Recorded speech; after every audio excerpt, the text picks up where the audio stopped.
bajunya Villa. Ini warna pink sama atasnya itu kayak dasi pink ya? Iya. Udah cocok belum?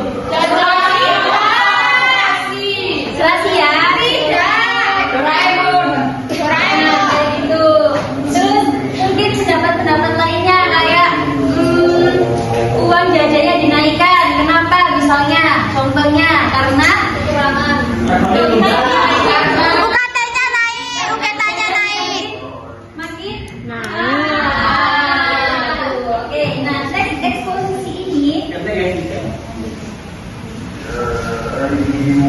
Nah, teks eksposisi ini termasuk pengertiannya adalah berisi tentang pendapat atau argumen yang nantinya akan disampaikan kepada pembaca berdasarkan dengan fakta yang ada. Nah, sebelum itu guru mau menjelaskan tentang tujuan pembelajarannya. Oke, tujuan pembelajaran itu adalah peserta didik mampu memahami pengertian, tujuan, struktur, ciri-ciri teks eksposisi. Kemudian yang kedua, peserta didik mampu membandingkan perbedaan teks eksposisi dengan teks lainnya. Yang ketiga, peserta didik mampu mengetahui ciri-ciri pada teks eksposisi. Dan yang terakhir, peserta didik mampu menyampaikan pemahaman terkait dengan materi teks eksposisi. Seperti yang saya jelaskan tadi, pengertian teks eksposisi itu ini ya teman ya. Ya. Yang bisa dicatat. Ini panjangnya tadi sebenarnya yaitu berisi tentang argumen atau pendapat.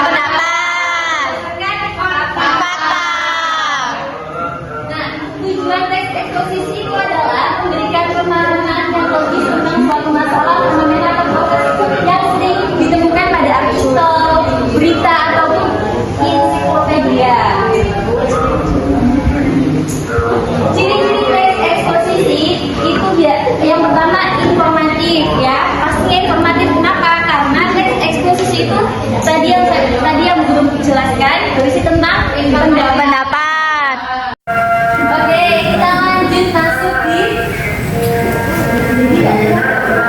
struktur teks eksposisi. Struktur teks eksposisi yang pertama itu ada tesis, teman-teman. Jadi tesis itu mungkin ada yang pernah dengar tesis itu apa? Ayo, apa tesis? Bisa. Apa Lindana? Pernyataan umum. Oke. Jadi tesis itu bagian awal dari sebuah topik yang akan kita bahas, bagian awalnya ya teman-teman ya. Kemudian ada argumen atau isi. Jadi argumen atau isi itu berisikan alasan. Jadi dia itu biasanya panjang sekali. Kenapa? Karena isinya alasan-alasan, data-data yang ada. Kemudian juga berdasarkan fakta. Makanya biasanya argumen itu panjang teman-teman. Kemudian ada penutup atau rekomendasi. Jadi atau kesimpulan ya. Jadi memang kalau kesimpulan ini isinya itu ya bagian kesimpulan dari tesis dan juga argumen tadi. Nah, macam-macam teks eksposisi. Yang pertama itu ada eksposisi laporan, menyajikan laporan tentang suatu peristiwa, objek atau fenomena yang sering ditemukan di laporan ini atau berita. Kemudian ada eksposisi berita. Apa itu? Yang menyampaikan informasi mengenai suatu kejadian atau peristiwa penting seperti pada surat kabar. Mulai adalah eksposisi proses, memulaikan langkah-langkah atau tahapan untuk membuat menggunakan alat sesuatu. Contohnya resep kue atau seperti fotosintesis. Nah, untuk yang terakhir yang membedakan teks eksposisi dengan yang lainnya itu adalah ciri dari kaidah kebahasaannya, teman. Jadi seperti yang pertama untuk kaidah kebahasaannya itu yang pertama adalah pronomina persona. Pronomina persona itu artinya adalah kata ganti orang ya. Kemudian yang kedua ada makna leksikal. Jadi makna leksikal ini adalah kata ganti benda ya.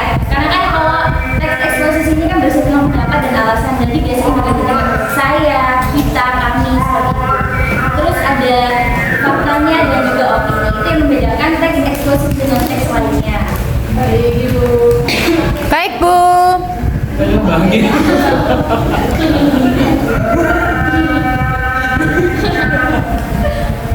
Oke, sebentar ya. Mulailah kasih contohnya. Iya, mulailah. Nah, ini contoh dari teks eksposisi. Kemacetan dan masa depan kota. Nah, ini bagian tesisnya itu di awal. Jadi kayak bagian awal dari